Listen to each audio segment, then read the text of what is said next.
Israel વચ્ચેના યુદ્ધની અસર સુરતના ફરસાણની દુકાન પર એવી તો જોવા મળી કે ગેસની અછતના કારણે સુરતીઓની ડીશમાંથી તેમની મનપસંદ વાનગી લોચો ગાયબ થઈ જશે। ગ્રાહકને સાચવવા માટે ફરસાણના વેપારી ફરસાણ હોલસેલમાં લાવીને વેચી રહ્યા છે, પણ હવે લોચો બની શકે એટલો ગેસનો પુરવઠો પણ નથી બચ્યો। કારણ કે અમે એવું સાંભળ્યું કે આજનો દિવસ છેલ્લો, કાલથી લોચો નહીં મળે। અમારી પાસે કોમર્શિયલ સિલિન્ડર એક જ છે ફક્ત, જે આજના દિવસ પૂરતું જ છે। કાલે શું કરવું એ એક મોટો સવાલ છે।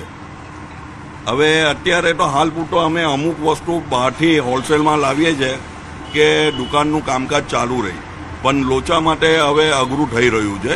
આવતીકાલે લોચો મળે કે નહીં મળે તે એક મોટો સવાલ છે। એટલે ફરસાણ છે તે તૈયાર બહારથી લાવ્યા છો અને જે લોચો છે સિલિન્ડર પર બનાવી રહ્યા? હાજી, ને લોચા માટે ગેસ પુષ્કળ જોઈએ, એને હાઈ પ્રેશર પર બનાવવો પડે, પણ અત્યારે હાલમાં ગેસના સિલિન્ડર ફક્ત મારી પાસે અડધો જ છે।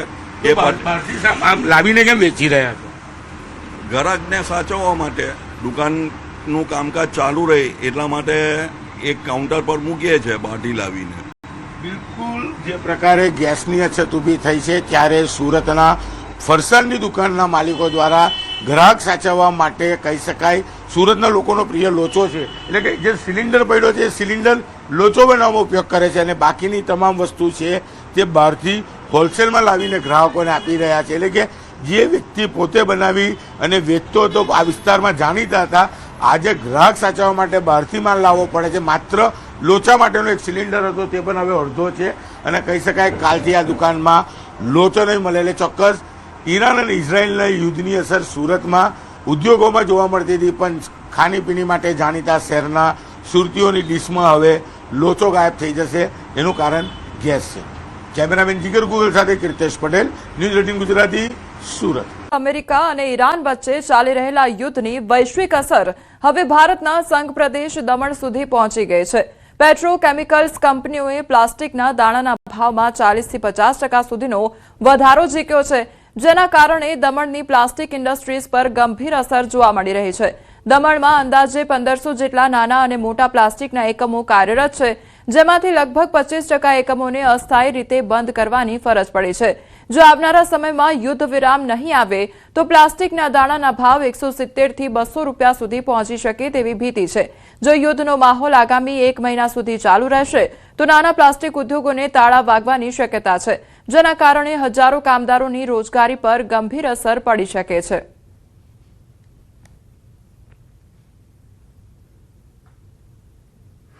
तो अभी इस कंडीशन में तो मैन्युफैक्चरिंग तो छोड़ दो, हम अपनी मशीनें बंद करके, जो हमारे पास 20 से 21 मशीनें हैं और हम 21 मशीनों की जगह पे 10 मशीन अभी चला रहे हैं। 800 से 1000 टन तक हमारा सप्लाई हो चुका रहता था, अभी हम 200-250 पे अटके हुए हैं, सप्लाई नहीं कर पा रहे हैं हम। तो मार्केट की जो डिमांड है एकदम पूरी तरह से ठप हो चुकी है और जो दमन की इंडस्ट्री है ऑलमोस्ट नहीं तो कम से कम 10% इंडस्ट्रियाँ तो बंद हो चुकी हैं। 80 से 90% जो कंपनी है वो अपनी प्लास्टिक इंडस्ट्री से निर्भर, और प्लास्टिक जो है वो सब अपना कच्चे तेल पे है। अभी जितना भी जो दिक्कत आ रही है, जो अचानक से प्राइस का जो रिवीजन हो गया है कच्चे मटेरियल का, उसमें बहुत ज़्यादा दिक्कत आ रही है। और हो सकता है कि भाई मेरी जैसी कंपनियां और भी कंपनियां हैं, तो धीरे धीरे अगर ये युद्ध ऐसे चलता रहा तो थोड़ा शटडाउन की स्थिति बन सकती है भारत देश के अंदर। रोजगारी की भी नौबत आएगी। जब अपना खर्चा ही का अगर कंपनी में नहीं निकलेगा तो अपन रोजगार को कहाँ से देंगे, कामदार को कहाँ से देंगे। ઇઝરાયલ વચ્ચેના તણાવની અસર હવે ગુજરાતના પ્રવાસન ધામ પર પણ પડી રહી છે। સાપુતારામાં કોમર્શિયલ ગેસ સિલિન્ડરનો પુરવઠો ખોરવાતા હોટલ ઉદ્યોગ મુશ્કેલીમાં મુકાઈ ગયો છે। ધીમે ધીમે પરિસ્થિતિ વધુ વણસી રહી છે। તેમાં પણ જો નાના ફૂડ સ્ટોલ, લારી ધારકો અને ધાબા રેસ્ટોરન્ટની વાત કરીએ તો તેમની સ્થિતિ તો વધુ કફોડી બની ગઈ છે। સરકાર આ સમસ્યાનો કોઈ યોગ્ય ઉકેલ લાવે તેવી માંગ તમામ લોકો કરી રહ્યા છે।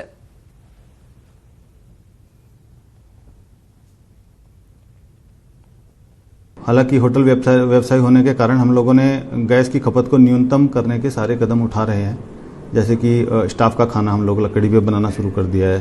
जो हमारे गैस तंदूर होते थे वो हम लोग ऑलरेडी कोयले पे शिफ्ट कर चुके हैं, इंडक्शन को यूज़ कर रहे हैं। हम गवर्नमेंट से चाहते हैं कि हमारी एक मिनिमम गैस रिक्वायरमेंट्स है उसको रिस्ट्रिक्ट ना करें, कम से कम उसकी सप्लाई जारी रखे। जो हमने सिलिंडर नहीं મળે તો અમે કસ્ટમરને કેવી રીતે જમવાનું આપીશું એ બાબતે ભાવ પણ હમણાં વધારી દીધો છે। જે પહેલાં ભાવે મળતો તો એ ભાવ મળવા જોઈએ અમને ગેસ તો અમારું ગુજરાન ચાલી શકે એમ છે. અમદાવાદમાં ગેસ સિલિન્ડરની અછત હવે સામાન્ય માણસના ભોજન સુધી પહોંચી અને મણિનગરનું પ્રખ્યાત સ્વામિનારાયણ ભોજનાલય ગેસ સિલિન્ડરની અછતને કારણે બંધ થઈ ગયું છે. તો ભોજનાલય બહાર બંધના પાટિયા પણ જોવા મળ્યા હતા, જેનું મુખ્ય કારણ છે ગેસ સિલિન્ડરની અછત. આ એ જ ભોજનાલય છે જ્યાં રોજ 300 થી 400 લોકો તૃપ્ત થતા હતા. ખાસ કરીને પીજીમાં રહેતા વિદ્યાર્થીઓ માટે આશીર્વાદ સમાન હતું, પરંતુ હવે ભોજનાલય બંધ થતા વિદ્યાર્થીઓ અને શ્રમિકો મુશ્કેલીમાં મુકાઈ ગયા છે. તો છેલ્લા 2 દિવસથી ગેસ ન મળતા 20 કર્મચારીઓનો સ્ટાફ પણ મુશ્કેલીમાં મુકાઈ ગયો છે. ભૂખ્યા પેટે વિદ્યાર્થીઓ વિલા મોઢે પરત ફરી રહ્યા છે. શું તંત્ર આ અછત નિવારશે કે પછી મધ્યમ વર્ગ આમ જ રઝળતું રહેશે, તે સવાલ ઉદ્ભવી રહ્યો છે.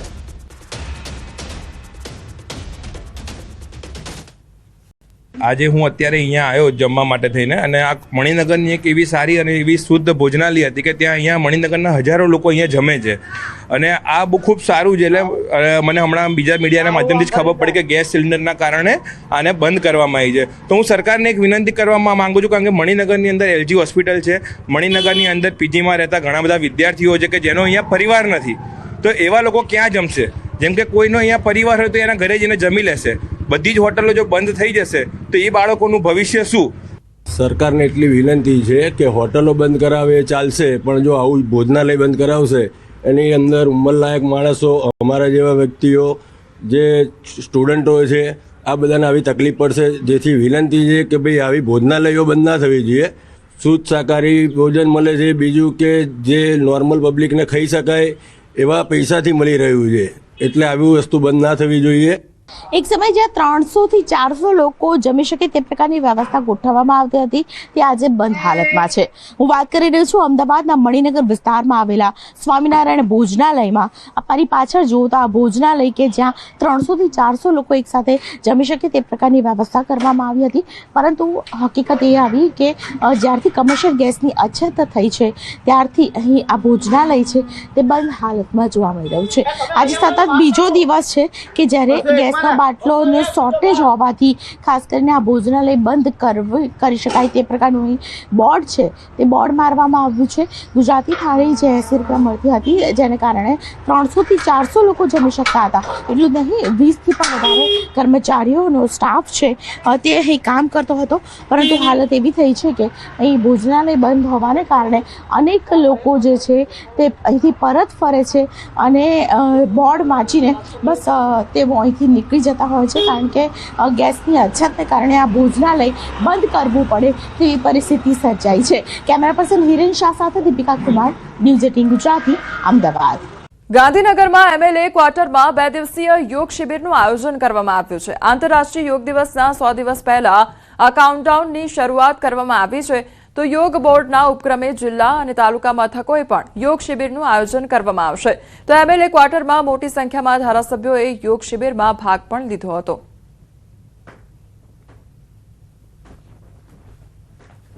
તો આજે 13 માર્ચ થી લઈને 21 જૂનની વચ્ચે 100 દિવસ બાકી છે. તો આજે 100 ડેઝ કાઉન્ટડાઉનનું અમે ઉદ્ઘાટન કર્યું. ગુજરાતના મોટી સંખ્યામાં ધારાસભ્યોની ઉપસ્થિતિમાં આજે કાઉન્ટડાઉનનું અમે ઉદ્ઘાટન કર્યું છે. એનું મકસદ છે કે આ 100 દિવસ સુધી ગુજરાતના પ્રત્યેક ગામમાં, પ્રત્યેક સોસાયટીમાં, પ્રત્યેક વિધાનસભામાં, લોકસભામાં, શહેરોમાં, તાલુકાઓમાં યોગના અમે મોટી મોટી શિબિરો કરીશું. યોગના પ્રચાર પ્રસારના માધ્યમથી લોકોમાં જનજાગૃતિ પેદા થાય, જેથી લોક યોગ કરે, યોગી બને, નિરોગી બને, સમાજ માટે સહયોગી અને રાષ્ટ્ર માટે ઉપયોગી બને. દરેક બૂથની અંદર યોગ શિબિર શરૂ થાય અને મારો વિધાનસભા રોગમુક્ત અને યોગયુક્ત બને એવી આજે હું પોતે વિચાર લઈ અને અહીંથી જાઉં છું. ચેરમેન એવા ગુરુજી આપણા શિષપાલજી, એમની આગેવાની અને એમનું નેતૃત્વ હેઠળ પૂરા ગુજરાત રાજ્યમાં એક યોગમય વાતાવરણ જ્યારે બન્યું છે, અને ખાસ કરીને વિધાનસભા જ્યારેનું સત્ર, બજેટ સત્ર શરૂ છે ત્યારે 12મી માર્ચથી 13 માર્ચ સુધી યોગ શિબિર તમામ આદરણીય ધારાસભ્યોશ્રીને યોગ શિબિરમાં જોડ્યા છે. આજે પણ અમે આજે જોડાયા છે અને આજે ખૂબ સુંદર વાતાવરણમાં યોગની શરૂઆત કરી. બેંકના લોકરમાંથી સોનું ગાયબ થવાનો મામલો સામે આવ્યો છે. બેંક દ્વારા ગોલ્ડ લોન લેનારા દંપતીને વળતર આપવાનું મંજૂર કરવામાં આવ્યું. તો તો 1.15 કરોડની કિંમતના સોનાના દાગીનાની સામે 1.32 કરોડ રૂપિયાનું વળતર મંજૂર કરાયું.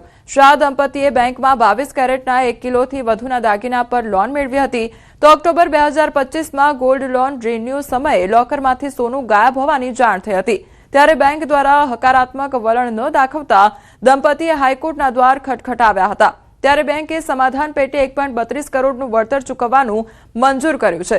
સાથે જ નવેમ્બર 2025 પછીના ડેબિટ થયેલા વ્યાજ પેનલ્ટી ચાર્જીસ પાછા ખેંચવા માટે સહમતિ પણ સાધવામાં આવી છે. સુરતમાં 4 માસની બાળકીનું અપહરણનો મામલો સામે આવ્યો છે. અપહરણ કરનાર દંપતીની ધરપકડ કરવામાં આવી છે. તો 24 કલાકમાં પોલીસે બાળકીને સુરક્ષિત શોધી કાઢી. 1500 સીસીટીવી અને 150 પોલીસની મદદથી બાળકી મળી આવી અને રમાડવાના બહાને બાળકીને ઊંચકી લઈ ગયા હતા દંપતી. તો માતા પિતા દૂર જતા જ બાળકીને લઈ ફરાર થઈ ગયા હતા. અઠવા પોલીસ મથકે અપહરણની ફરિયાદ પણ નોંધાઈ હતી.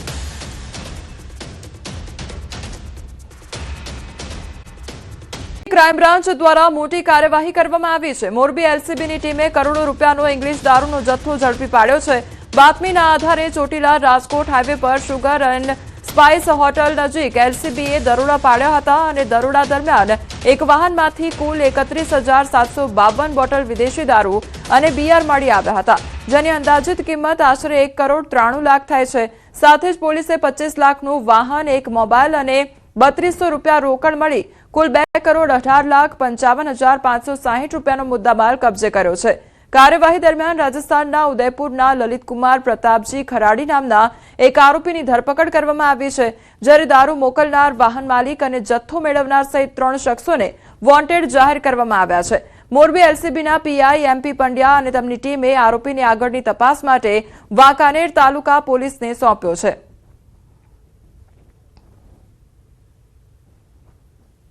સંવાદદાતા રવિ અમારી સાથે જોડાઈ ગયા છે. રવિ, દારૂનો જથ્થો જપ્ત કરવામાં આવ્યો છે, કયા પ્રકારે આખો પર્દાફાશ કરવામાં આવ્યો હતો?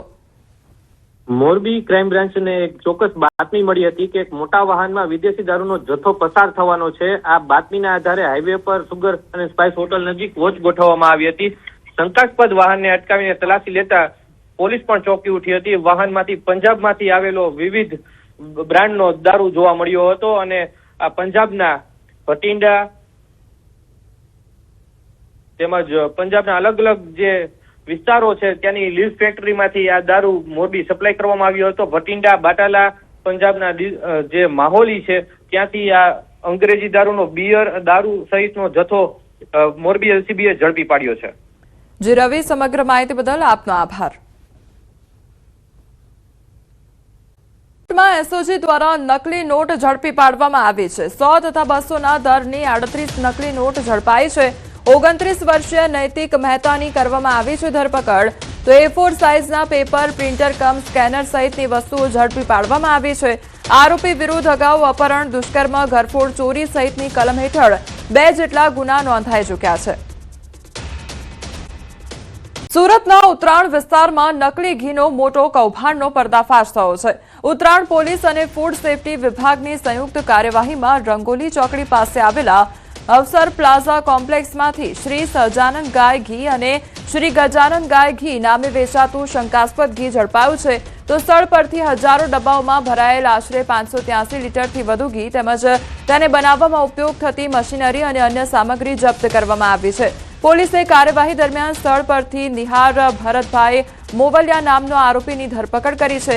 જ્યારે પિયુષ વિઠ્ઠલભાઈ સાંગાણી નામનો આરોપી ફરાર છે અને તેની શોધખોળ ચાલી રહી છે. તો પ્રાથમિક તપાસમાં શંકા વ્યક્ત કરવામાં આવી છે કે સોયાબીન તેલ અને કેમિકલનો ઉપયોગ કરીને નકલી ઘી તૈયાર કરી જાણીતા બ્રાન્ડના નામે પેકિંગ કરીને બજારમાં વેચવામાં આવતું હતું. તો અધિકારીઓએ ઘીના નમૂનાઓ લેબોરેટરીમાં મોકલી તપાસ શરૂ કરી છે અને કયા સ્થળોએ આ નકલી ઘી સપ્લાય થઈ રહ્યું હતું તેની દિશામાં પણ તપાસ ચાલી રહી છે. વેલંજા ખાતે આવેલ ટાટા ડેરી પ્રોડક્ટ નામની સંસ્થામાં શંકાસ્પદ ઘીનું ઉત્પાદન થઈ રહેલ છે. તેથી અમો અને ઉત્તરાણ પોલીસ સાથે ત્યાં રેડ કરી અને ત્યાંથી શ્રી સહજાનંદ ગાયનું ઘી અને શ્રી ગજાનંદ ગાયનું ઘીના 2 નમૂનાઓ પૃથ્થકરણ સારું લેબોરેટરીમાં મોકલાવી આપવામાં આવે છે. તેમજ ત્યાંથી ત્યાં 582 કિલો જેટલો શંકાસ્પદ જથ્થો સીઝ કરવામાં આવેલ છે. શ્રી સહજાનંદ ગાયનું ઘી અને શ્રી ગજાનંદ ગાય ઘી આ 2 બ્રાન્ડના ઘીનું ત્યાં ઉત્પાદન થતું હતું. ગાંધીનગરના દહેગામમાં પશુપાલકોનો વિરોધ ઉગ્ર બન્યો છે ત્યારે છેલ્લા 3 દિવસથી પશુપાલકો આંદોલન પર ઉતરી આવ્યા છે। મધુર ડેરીએ દૂધ સ્વીકારવાની ના પાડતા આક્રોશ જોવા મળી રહ્યો છે।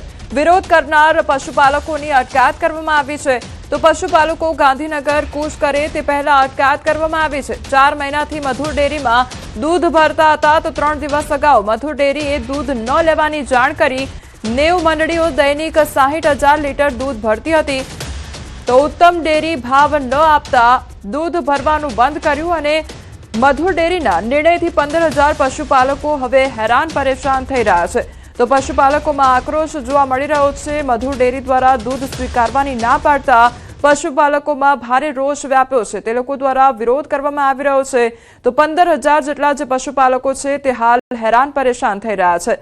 સંવાદદાતા ગૌતમ અમારી સાથે જોડાઈ ગયા છે। ગૌતમ, મધુર ડેરી દ્વારા શા માટે આજે દૂધ છે તેનો સ્વીકાર કરવાની ના પાડવામાં આવી છે? અત્યારે પશુપાલકોની શું સ્થિતિ છે? જી બિલકુલ, છેલ્લા 3 દિવસથી દહેગામના ખેડૂતો જે છે તે વિરોધ કરી રહ્યા છે। ઉત્તમ ડેરીની અંદર તેઓ દૂધ ભરતા હતા, મધુર ડેરીમાં દૂધ ભરતા હતા, પરંતુ હવે દૂધ સ્વીકારવાની ના પાડતા ખેડૂતોમાં રોષ જોવા મળી રહ્યો છે। જો કે 2 દિવસથી વિરોધ કરવા ઉતરેલા પશુપાલકો દ્વારા વિવિધ કક્ષાએ વિરોધ કરવામાં આવી રહ્યો છે। ચેરમેન મોહન જે ભરવાડ જે છે તેમનું પુતળું બાળીને પણ વિરોધ કરવામાં આવી રહ્યો હતો। ત્યારબાદ આજની વાત કરીએ તો ગાંધીનગર તરફની કૂચ કરવાનું એલાન જે છે તે પશુપાલકોએ કર્યું હતું ને તેને લઈને અત્યારે દહેગામ ખાતે સજ્જડ જે પ્રદર્શન જે છે તે કરવા આવે તે પહેલા જ પોલીસ પ્રોટેક્શન જે છે તે ગોઠવી દેવામાં આવ્યું છે। મહત્વનું એ છે કે કોઈ પણ પશુપાલકો ગાંધીનગર તરફ કૂચ ના કરે તે પ્રકારનો પોલીસ બંદોબસ્ત ગોઠવી દેવામાં આવ્યો છે। તમામ ખેડૂતોની પશુપાલકોની અને ખેડૂતોની અટકાયત કરવામાં આવી રહી છે। વિરોધમાં ઉતરતા તમામ ખેડૂતો સામે લાલ આંખ છે તે કરવામાં આવી છે। મહત્વનું એ છે કે જે દૂધ ભરવાનો ના પાડવાના કારણે પશુપાલકો પરેશાનીનો સામનો કરી રહ્યા છે। અંદાજિત 15,000 થી પણ વધારે પશુપાલકો જે છે તે કે દૂધ ભરતા હતા, પરંતુ હવે તેમનું દૂધ સ્વીકારવાની ના પાડતા તમામ ખેડૂતોમાં રોષ જોવા મળી રહ્યો છે। યોગ્ય વળતર પણ નથી મળતું, ભાવ પણ નથી મળતો, તે પ્રકારનો પણ પશુપાલકોનો વિરોધ હતો અને વિરોધ ઉગ્ર બની રહ્યો છે। છેલ્લા 3 દિવસથી આ પ્રકારનો વિરોધ કરવામાં આવી રહ્યો છે। રાજ્ય ગાંધીનગર તરફની કૂચ કરવાના હતા, પરંતુ તે પહેલા પોલીસ દ્વારા અટકાયત કરવામાં આવી છે। જી ગૌતમ, સમગ્ર માહિતી બદલ આપનો આભાર। અછત સામે હવે કોંગ્રેસો દેખાવ શરૂ કર્યા છે ત્યારે ગાંધીનગરમાં પ્રદેશ કોંગ્રેસના આગેવાનો દ્વારા દેખાવ કરવામાં આવી રહ્યા છે તો ખભા પર ગેસ સિલિન્ડર મૂકીને કોંગ્રેસ નેતા દ્વારા દેખાવ કરવામાં આવી રહ્યા છે। વિધાનસભા પરિસરમાં દેખાવ કરવામાં આવી રહ્યા છે તો ગાંધીનગરની આ તસવીરો સામે આવી છે કે જ્યાં ગેસ સિલિન્ડરને લઈને વિવાદ ઉભો કરવામાં આવ્યો છે તો દેખાવો કરવામાં આવી રહ્યા છે। કોંગ્રેસના કાર્યકર્તાઓ દ્વારા જે ગેસ સિલિન્ડરનો બાટલો છે તે ખભે લઈને તે લોકો દ્વારા વિરોધ નોંધાવવામાં આવી રહ્યો છે। આજે આખા દેશમાં ગેસની અછત સર્જાઈ છે। પહેલા લોકો નોટબંધીમાં લાઈનોમાં ઉભા રહ્યા, કોરોનામાં દર ભટક્યા, આજે ગેસની બોટલ લેવા માટે દર ભટકી રહ્યા છે। આપણા ગુજરાતમાં પણ આ ગેસની તંગીના કારણે આજે સિરામિક ઉદ્યોગ બંધ થઈ ગયો છે, પાવર લૂમ્સ હોય કે બીજા ઉદ્યોગો બંધ થઈ ગયા છે, અનેક ડેરીઓનું ઉત્પાદન અટકી ગયું છે। કોંગ્રેસના ધારાસભ્યોનો અનોખો વિરોધ પ્રદર્શન જોવા મળી રહ્યો છે। વિધાનસભાના પગથિયા બહાર પોસ્ટર બેનર સાથે વિરોધ કરી રહ્યા છે। શા માટે આ પ્રકારનો વિરોધ પ્રદર્શન કરવામાં આવી રહ્યો છે? ગેસની અછત દેશભરમાં છે। ગૃહિણીઓ ગેસના એજન્સીની બહાર લાઈનો લગાવી છે। જે દેશમાં ભાજપની સરકારે બીજા રાજ્યોમાં 500 રૂપિયાનો ગેસનો સિલિન્ડર આપે છે ત્યારે આજે 1000 રૂપિયા કરતાં પણ ભાવ વધી ગયો છે। ગ્રામ્ય વિસ્તારમાં ફરી પાછા છાણા અને લાકડા વડે ચૂલા સળગાવવાની વાત કરે છે અને એવી પરિસ્થિતિ દેશમાં ભાજપની સરકારે સર્જી છે ત્યારે અમે એનો વિરોધ પ્રદર્શન ગૃહમાં પણ કરી રહ્યા છે અને ગૃહની બહાર પણ કરી રહ્યા છે। પરિસ્થિતિ આખા દેશમાં રહેશે તો પહેલાં જે ગૃહિણીઓ છાણા અને લાકડાથી દેતવા સળગાવીને રસોઈ બનાવતી હતી એવા દિવસો આવે તો નવાય નહીં। સીએનજી એલપીજી ગેસની આજે બૂમો પડી રહી છે। ભારતમાં દેશની ભાજપની સરકાર કે રાજ્યમાં ભાજપની સરકાર એ પ્રજાને આશ્વાસન આપે છે, પ્રજાને એ લોકો પર વિશ્વાસ રહ્યો નથી। જ્યારે રાંધણ ગેસનો પુરવઠામાં પણ આવી અસર દેખાશે તો આ જ લાકડા અને આ જ છાણાથી ફરી પાછા ચૂલામાં સળગાવીને રસોઈ ના બનાવવી પડે એના માટે અમે લોકોનું આ ગેસની માંગ પૂરી પાડવામાં સરકાર જાગૃત થાય એના માટે અમે આ વિરોધ પ્રદર્શન કરી રહ્યા છીએ। કોંગ્રેસ આક્રમક સાથે વિરોધ કરતા નજરે પડી રહ્યા છે। અમિત શર્મા સાથે ગૌતમ શ્રીમાળી, ન્યૂઝ 18 ગુજરાતી, ગાંધીનગર।